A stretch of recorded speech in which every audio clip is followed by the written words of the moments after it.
Coucou les coquinous. Sacha Guitry, il a dit que le bonheur à deux, ça dure le temps de compter jusqu'à trois. Et c'est pour ça qu'aujourd'hui, on va se refaire une petite triplette, hein. Allez, générique.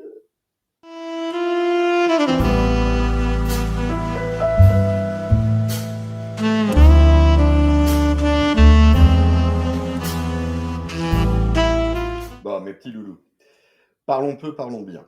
On va se reviewer donc un petit comics que j'attendais depuis pas mal de temps, parce que c'est un personnage que j'ai connu il y a longtemps, et qui vient de ressortir sous le label des éditions Réflexion. Édition Réflexion, à suivre, hein. Il y a vraiment des trucs très très bons. D'ailleurs, je vous parlerai un de ces quatre, de leur parution concernant Big Trouble in Little China. C'est connu en France.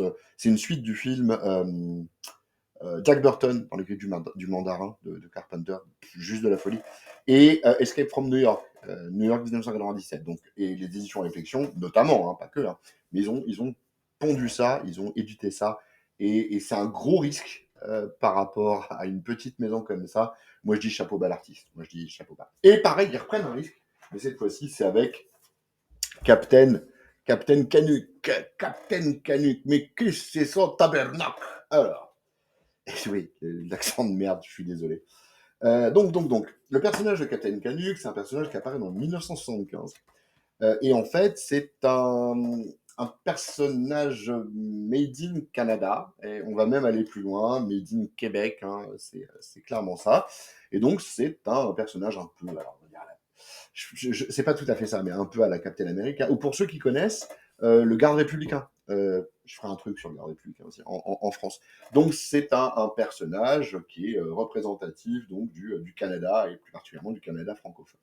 Donc de quoi ça parle? Mais de quoi ça parle, nos docs? Eh bien, globalement, voilà, on a affaire à un homme qui a donc été choisi pour être pris dans une comment dire, dans une association, pas une association, dans une espèce de fondation, une espèce de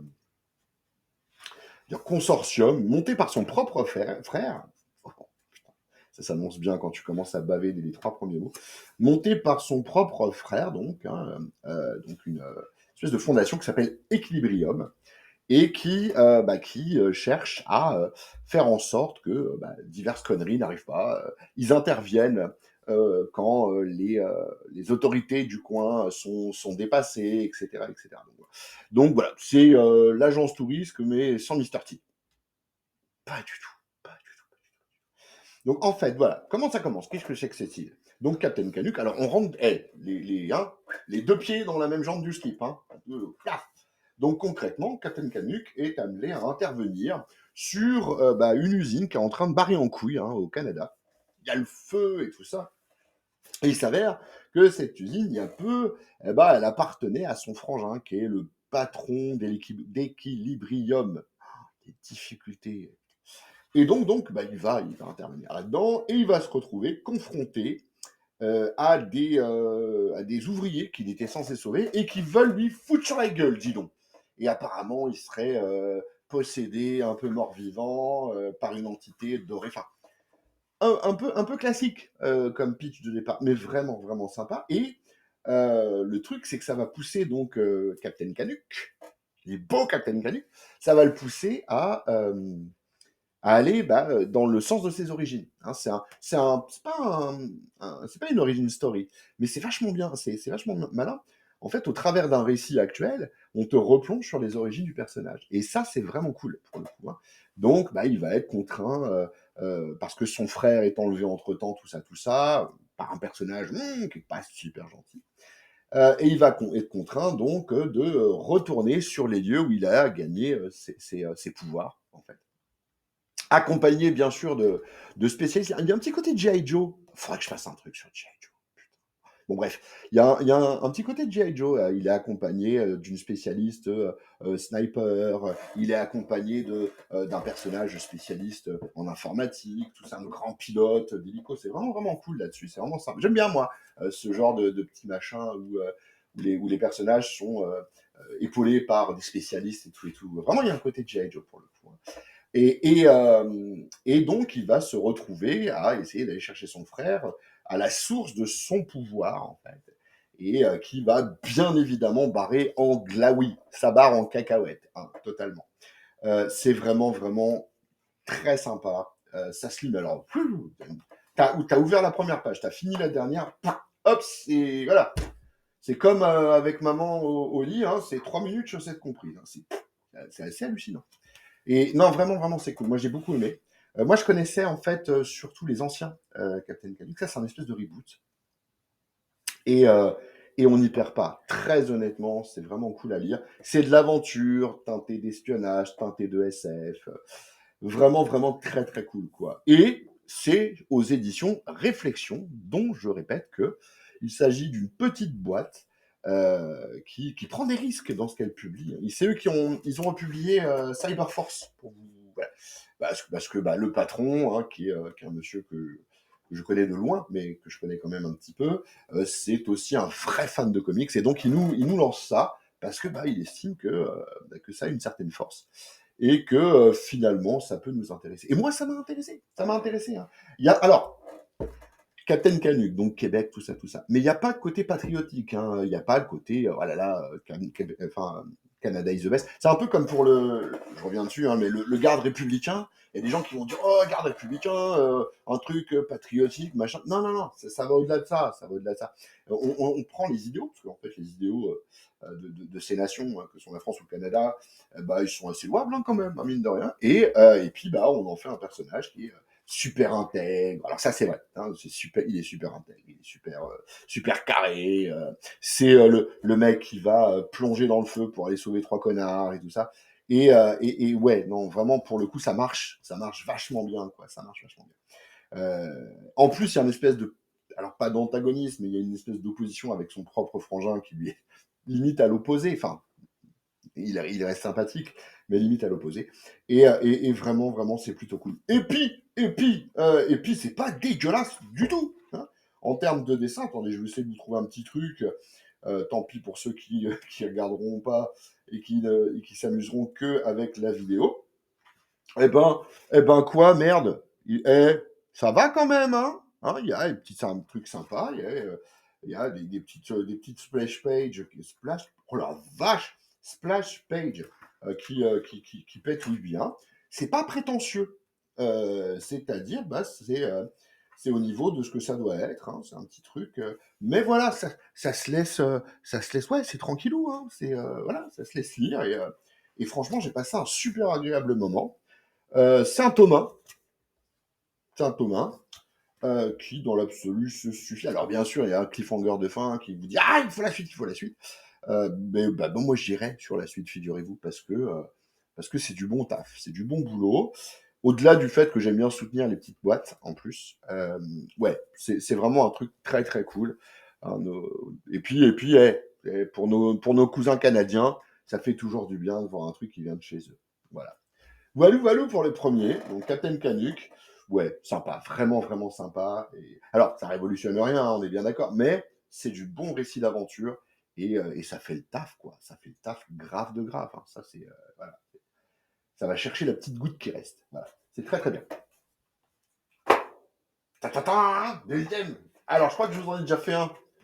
Godzilla. Godzilla. Oui, Godzilla. Vous avez vu cette couverture, sans déconner? Elle est pas classe? Des caractères japanisants, un dessin pareil, Japan, mais Japan classique, vous voyez. Euh, pas mangaiforme à proprement parler, mais vraiment, vraiment sympa, quoi. Et ça, c'est donc chez Vestron, petit éditeur, encore. Hein. Et oui, je suis désolé, mais je suis dans ma période petite. Bon, le dernier truc me fait mentir, mais je suis dans ma période un petit peu petit éditeur. J'ai envie de, avec ma petite voix, toute petite écoute humble, de vous parler de ça, parce qu'il n'y a pas grand monde qui en parle. Donc c'est Godzilla, Rage Across Time. Putain d'accent. Merde alors. Rage Across Time. Alors, qu'est-ce que c'est que ce merdier?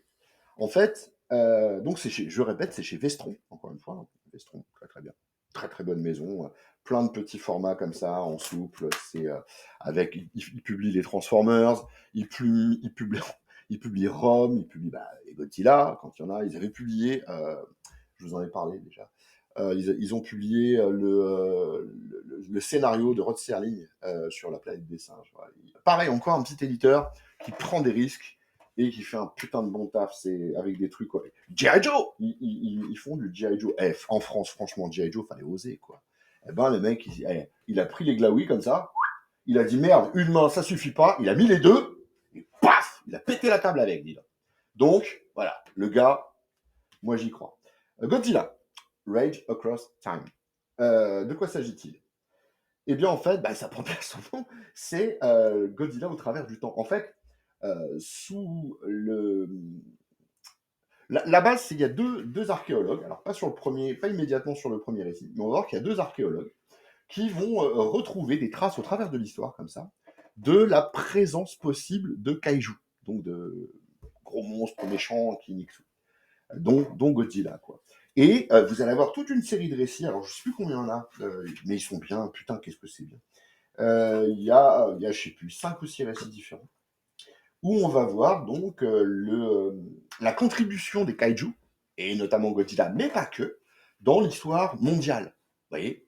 Et donc ça commence évidemment, hein, tout seigneur, tout honneur, ça commence au Japon, et putain, sans déconner, quoi. Regarde, Gatsebo, Gatsebo qu'on te dit, c'est magnifique. Attends.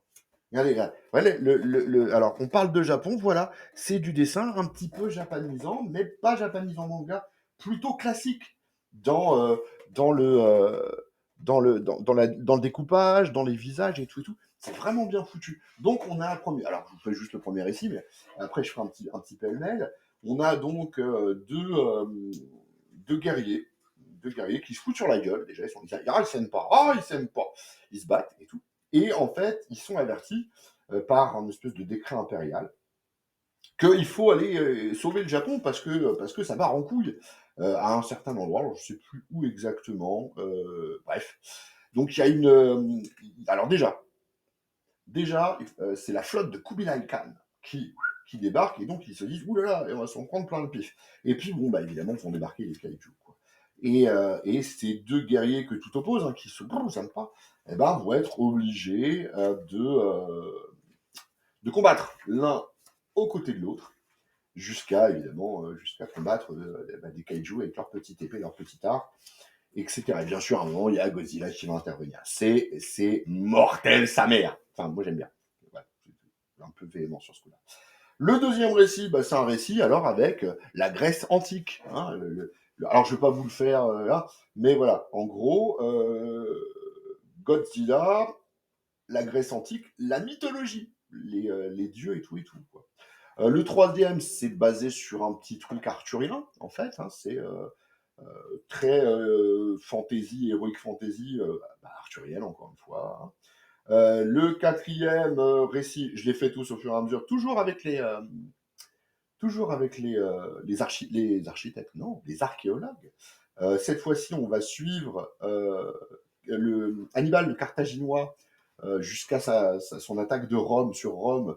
Et il y a du kaiju dans l'affaire, figurez-vous. On va remonter jusqu'à la préhistoire, s'il te plaît. La préhistoire, rien que ça. Où on va voir que, dit tyrannosaures et kaiju, et plus si affinité, hein, je vais pas. Enfin voilà. Oui, c'est un passage dans le temps. Il y a, j'aurais dû regarder derrière, je suis con comme un manche, il le montre. Il y a 5 époques, en fait. 5 époques dans lesquelles Godzilla et ses potes, on peut vraiment parler de potes, mais Godzilla et d'autres kaiju ont influencé notre histoire, vraie ou fausse, réelle, enfin je veux dire mythologique ou réelle. Alors il y a toujours un petit peu de fantaisie là-dedans, hein, mais franchement c'est super bien foutu, c'est vachement bien pensé. Euh, tu t'en viens à sourire, tu vois, tu dis ah putain ouais pas con, ouais, parce qu'en fait ils ont intégré un truc à une réalité entre guillemets et ils l'ont bien fait, quoi. Et non ouais c'est vraiment vraiment très très très cool. Et alors, pour ceux qui aiment pas les kaiju et qui aiment pas les monstres qui se foutent sur la gueule, bon, évidemment, hein, c'est pas pour vous la cam, hein, le truc, hein. Mais pour les autres, ceux qui aiment justement l'aspect monstre et destructeur, et puis l'intégration de tout ça au travers d'une histoire, donc au travers des âges, ce truc-là, putain, rien que la couverture, bordel de merde! Vraiment, vraiment, vraiment, c'est du très très bon, c'est du très très lourd. C'est limite. Ah, avec Godzilla Cataclysme, qui est, bah, c'est pareil, c'est chez Vectron. Ça. Je vous en avais parlé, attends, bouge pas, bouge pas. Regarde, regarde. Hop, tiens. Hey you. Ah putain, il est dans le tas. Voilà, regarde. Et vous avez vu mon cul, c'est ça?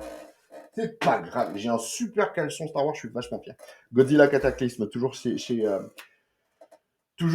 Vestron, voilà, Cullen Bunn et tout ça, super bon, c'était vraiment très très bon, ça c'est un truc post-apocalyptique. Je vous en avais déjà parlé, je sais pas, je sais plus. Oh, c'est pas beau de vieillir, je vous jure, c'est pas beau. Donc, eh ben voilà, c'est du Godzilla, c'est du bon aussi. Alors, c'est des produits qui nous viennent de IDW, hein, puisque aux États-Unis, c'est IDW Publisher qui est Entertainment Publisher. IDW, qui ont les droits. Et voilà. Monsieur Vestron, Monsieur Weta, nous a sorti tout ça. Il n'y a pas de grand nom dedans, mais on s'en bat les steaks, mais d'une force. Sincèrement, non, je vois pas de nom que moi je connais. Alors après, bon, peut-être je passe à côté d'un truc, hein, je suis pas. Même au niveau du dessin, mais on s'en fout, franchement, honnêtement, c'est juste mortel. Enfin, moi j'ai adoré. C'est certainement mon Godzilla, mon adaptation Godzilla préférée. Parce que ça scénarise bien, c'est vraiment cool, quoi. Et il y a, pour les 5 récits, en fait, une ambiance, une teneur différente. Tu vois ce que je veux dire? Sans intellectualiser le trop. Bon, le dernier, il y a un gros barrage en couilles, c'est vrai. Mais c'est ça qui est fort. Il y a du barrage en couilles sur le dernier, parce que ça part dans tous les sens. Mais concrètement, bah, ça passe. Je veux dire, il y a un truc à la fin, il y a un twist de fin où tu te dis, mais qu'est-ce que c'est que ce merdier? Et puis ça passe quand même, ça passe tranquille, quoi. C'est très très bon. J'aime beaucoup, voilà, j'aime beaucoup, je le dis, je le crie, voilà, vive Godzilla, vive les kaiju. Alors, je vous disais que je défends, style chevalier, tout ça, je défends les petits éditeurs, bah pas ce coup-là, pas ce coup-là. Ce coup-là, on part sur du Urban. Du Urban Comics. Do a Powerbomb. Alors, je suis très amateur, très très amateur de catch, enfin de wrestling, de catch, genre World Wrestling Entertainment et tout ça. Non, Entertainment maintenant. Donc voilà, j'aime beaucoup ça. Donc, je me suis dit, là, le produit, là, Do a Powerbomb, le Powerbomb, c'est une prise qui est faite par certains catcheurs. Donc, Do a Powerbomb, je me suis dit, oh putain! Oh putain! En plus, déjà, c'est fait par Daniel Warren Johnson, qui est un monsieur que j'avais bien apprécié, notamment sur ses travaux par rapport à Wonder Woman. C'était, putain, le truc avec la Terre, là, Death Earth, je crois. Je sais plus. Enfin bref, il y a eu un Wonder Woman avec Daniel Warren Johnson. Donc le dessin, il était un peu fouillis, un peu foutraque, vous voyez, un petit peu dégueu. Mais j'aime bien, moi, j'aime bien quand ça colle avec l'univers. Et là, le post-apo, ça collait bien. Et donc je me suis dit, oh putain, le mec, il va faire un truc sur le catch, quoi, s'il te plaît, sur la lutte et tout et tout. Et bah voilà, hein, j'ai sauté dessus direct sa race. Et ben, au début, je suis vachement décontenancé parce que ça commence direct sur un combat, ça commence direct par se foutre sur la gueule. Ça a un petit côté jeu vidéo. Vous voyez, par exemple, on a des versus. Ça m'a rappelé les présentations dans Street Fighter, avant que tu commences le combat, où tu as les deux combats, il y a machin versus fight, tu vois. Cobra Sun versus. Et donc, je me suis dit, il part sur ce coup-là, il fait un parallèle qui est pas con, hein, en termes de spectacle. Et bon, bah, je me suis dit, ok, il va rester sur cette ligne-là, et tout, avec un effet un peu tragique à la base, et tout. Et tout. Pourquoi 2 fois et tout? Tic Verbo. Donc, on a donc une jeune fille qui va voir sur le ring sa maman, qui est la reine des catcheuses, qui va malheureusement subir un accident très très lourd, décédée, et on va suivre cette jeune fille, cette gamine, hein, qui a 8-9 ans à l'époque. Et elle, bah, évidemment, elle veut devenir à son tour catcheuse. Voilà, elle veut devenir catcheuse. Et elle fait tout ce qu'elle peut, elle galère et tout. Alors, elle est talentueuse, hein, elle est talentueuse. Mais il en demeure pas moins que ouais, elle est un peu freinée parce que il y a son oncle qui est très bien, qui dit ah, j'ai pas trouvé de sponsor te concernant, j'ai pas trouvé de contrat, etc. Tu sens qu'il y a un truc qui la freine, volontairement. Donc bon, elle est un peu, elle a un peu le seum. Et elle rencontre un mec dont le nom m'échappe, je crois que c'est Necro, il me semble, ou un truc comme ça. Enfin, espèce de mec chelou. Ah voilà, Willard Necroton. Nécroton. Bon, d'accord. Donc, Willard Nécroton, qui est en fait un fan de catch, mais nécromant. Voilà, donc c'est là que ça commence à barrer en glaoui. On n'est plus du tout dans le catch réel, hein, on est dans complètement autre chose. Et donc Willard Nécroton, il va lui proposer un marché. Il va dire voilà, j'organise un, comment on appelle ça, un tournoi avec les plus grands catcheurs de l'univers, tout ça, tout ça. Mais et pas mais et bah, j'arrive à faire finalement que j'exauce un souhait des gens, bah, voilà, de ceux qui gagnent. Hein.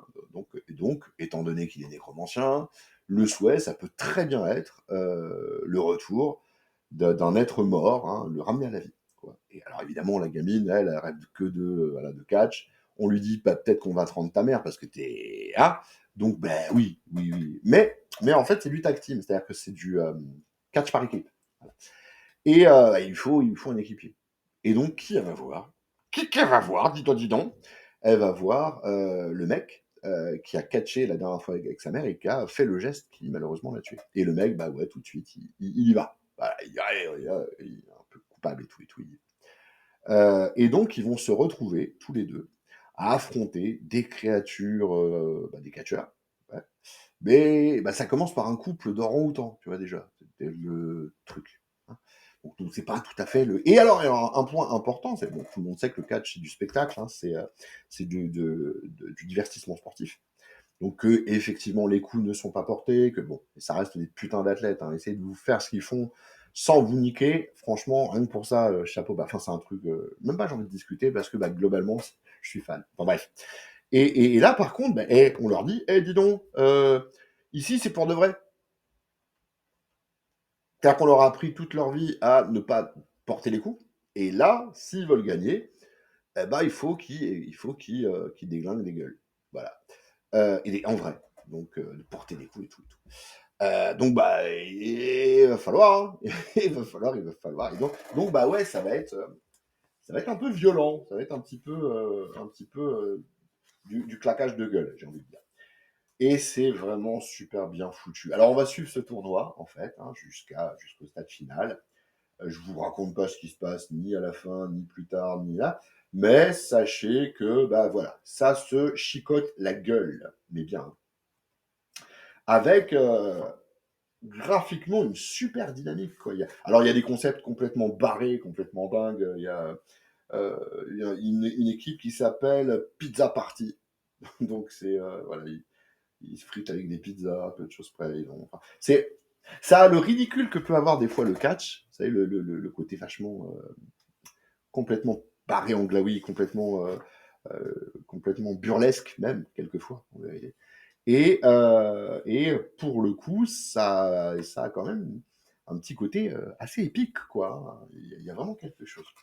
Les dessins, alors en termes de rendu de combat, franchement, honnêtement, c'est très très impressionnant, c'est très sympathique, c'est voilà, c'est des coups portés où tu as vraiment l'impression que le mec il se prend des canons en pif, mais un truc de malade. C'est des sauts, des prises avec des sauts complètement folles, complètement. Enfin, c'est vraiment vraiment. Ça rend vachement bien quoi son style à notre ami Johnson. Et ben il est très dynamique, euh, très très expressif, c'est vraiment bien quoi. L'aspect voilà petit hachurage pour les phénomènes de vitesse, mais sans qu'il y en ait trop, ça colle vachement bien. Que la violence des coups ou en tout cas supposée, ça passe mais super bien quoi. C'est vraiment très très bien. Et le mec, alors là c'est un amateur, petit amateur de catch qui vous le dit, le mec connaît le catch, quoi. Bon, en même temps, tu vas pas écrire un truc sur un machin que tu connais pas, mais là, tu sens qu'il y a un vrai amour, quoi. Il y a tout ce qu'il peut y avoir dans un spectacle, genre, alors pour ceux qui connaissent Royal Rumble, WrestleMania, SummerSlam, Hell in the Cell, des grands shows comme ça, des grands events à l'américaine qui durent 3 heures, où il y a plein de combats. Et il y a ce côté-là, il y a le côté grand show, machin qui claque et tout, avec bah ouais la foule qui participe, les commentaires. Enfin, tu sens que le mec il aime ça et tu sens qu'il a voulu faire euh, avec ce bouquin, qu'il a voulu rendre un hommage, c'est évident. Et comme je disais il y a pas très très longtemps un pote à moi dans une autre vidéo. Donc sur la rubrique de Ger, j'ai eu l'honneur de participer à un petit live avec eux. On en a parlé de ce bouquin. Et c'est ce qu'on disait. C'est que c'est tout à fait une ligne scénaristique qui aurait pu être, alors dans la mesure de notre réalité et des possibilités offertes dans un spectacle, mais c'est tout à fait une ligne scénaristique qui aurait pu servir dans un spectacle de la World Wrestling Entertainment ou chez AEW ou la New Japan. La New Japan, c'est une fédération japonaise. D'ailleurs, c'est très inspiré de la New Japan, notamment sur les designs, etc. C'est vraiment, vraiment très, très, très bon. C'est vraiment très, très sympathique. Est-ce qu'il faut aimer le catch pour aimer ça? Non. Pas du tout. Pas loin du monde. Ça reste classique, hein. C'est du presque... Non, je vais dire, c'est presque du Chevalier du Zodiaque, tu vois, tu passes d'un combat à un autre. Mais ouais, il y a un petit peu de ça quand même, quoi. Et pourtant, il y a un fond. Il y a une réflexion, il y a des twists scénaristiques. Tu dis, oh putain, des trucs, moi je m'y attendais pas, je le voyais pas venir. Dans le fond de l'histoire, vous voyez, hein, par rapport aux relations entre les personnages entre eux, tu dis, ah merde, putain, ah ouais, quand même. Voilà pourquoi ceci, voilà pourquoi ce. Bon, c'est le moins qu'on attend d'un livre, hein, je suis bien d'accord avec vous. Mais bah, avec du catch, et des mecs qui se foutent sur la gueule, avec des chaises et des trucs comme ça, bon, tu t'attends pas non plus à ce que ce soit très élaboré. Eh ben, c'est plutôt bien foutu, c'est plutôt bien pensé. Au niveau même de la caractérisation des personnages secondaires, tu sens qu'il y a mis du cœur Coco Lastico. Et oui, je l'appelle Daniel Warren Johnson, Coco Lastico. On est comme ça, lui et moi. Non, vraiment, vraiment, c'est cool. Vraiment, c'est très, très sympa. C'est joli. Et, euh, et ça se laisse bien lire, quoi. Ça se laisse bien lire parce que le, le dernier affrontement, il est juste mythique. Je vous ai pas qui c'est, mais bon, alors là, il s'est dit, allez, on tape haut, là, allez.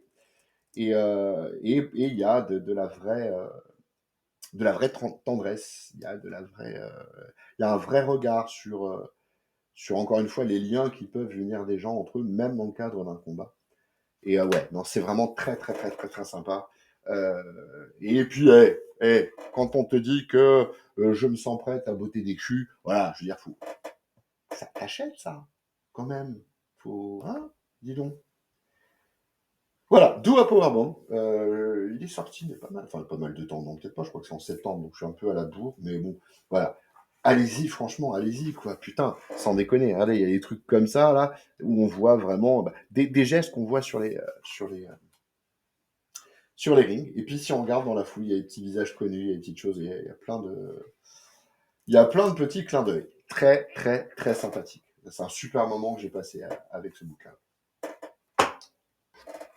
Mais dans mes copines, on n'aurait pas fini le plan A3 là. Voilou, voilou. Et ben il me reste plus qu'à vous faire quoi. Bisous. Allez, bisous, bisous.